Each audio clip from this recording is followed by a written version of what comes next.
Hi guys, Sharayu किचनमध्ये पुन्हा एकदा सगळ्यांचे स्वागत आहे. आज आपण पाहणार आहोत पोहे आणि ड्रायफ्रूटचे मिक्स लाडू. पौष्टिक असे लाडू आहेत. ह्याला सुदामा लाडू ही असेही म्हणतात.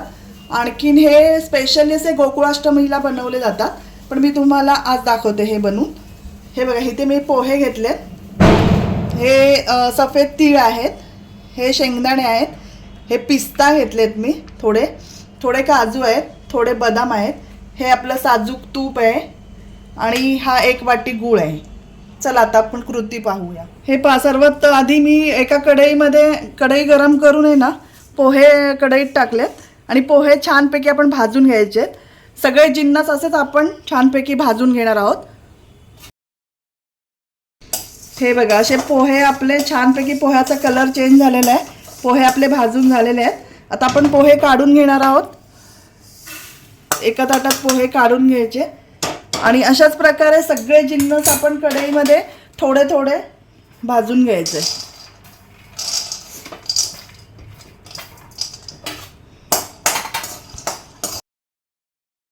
आता आपण हे थोडे काजू, पिस्ता, आणखीन बदाम हे मी एकत्रच टाकलेले आहेत. त्यांनाही थोडंसं असं परतून घ्यायचं आहे छानपैकी. थोडंसं परतवायचं आहे कलर चेंज होईपर्यंत. हे बघा, हेही छान आपले असे भाजून झालेले आहेत. आता ह्याला पण काढून घेणार आहोत आपण.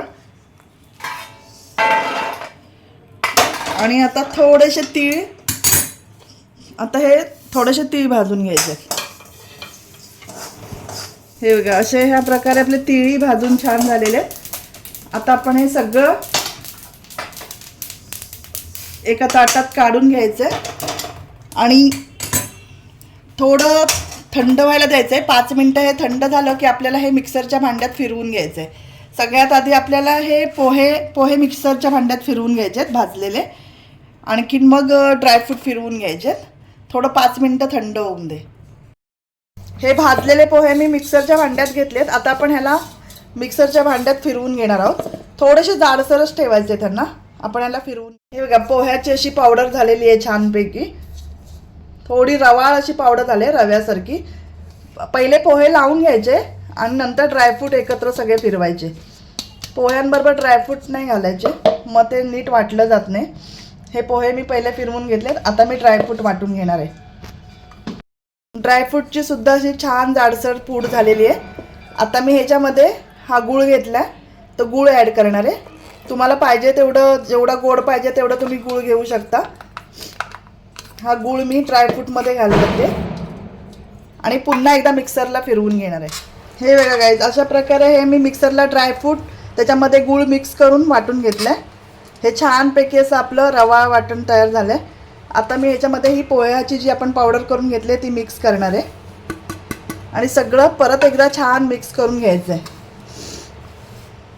आता कढईमध्ये आपण आहे ना, साजूक तूप मी हे घेतलं आहे, ते 2 चमचे असं साजूक तूप गरम करून घ्यायचं आहे. गूळ असल्यामुळे लाडू ते मस्त वळले जातात. तरी थोडंसं साजूक तूप आपण वरून घालायचं आहे, म्हणजे अजून लाडू पौष्टिक आणि फटाफट वळले जातात. हे जे लाडूचं आपलं मिश्रण झालं आहे त्याच्यामधून मध्ये मी वरून अशी वेलची पावडर थोडीशी टाकते. आणि आता हे गरम झालेलं तूप घालायचं आहे वरून आणि लाडू करायला घ्यायचे. आता हे गरम झालेलं तूप आपण वरून घालणार आहोत आणि मस्त आता लाडू वळून घेणार आहोत. हे बघा गाईज, अशा प्रकारे आपले छानपैकी लाडू तयार झालेले आहे. तुम्हाला पाहिजे असेल तर तुम्ही वरती बेदाणा या काजू पण लावू शकता याला. मी नाही लावलेत, पण तुम्हाला आवडत असेल तर तुम्ही लावू शकता. आणि असेच माझे व्हिडिओ पाहत राहा. तुम्हाला माझी रेसिपी आवडली असेल तर लाईक करा, शेअर करा, सबस्क्राईब करा. Thanks for watching.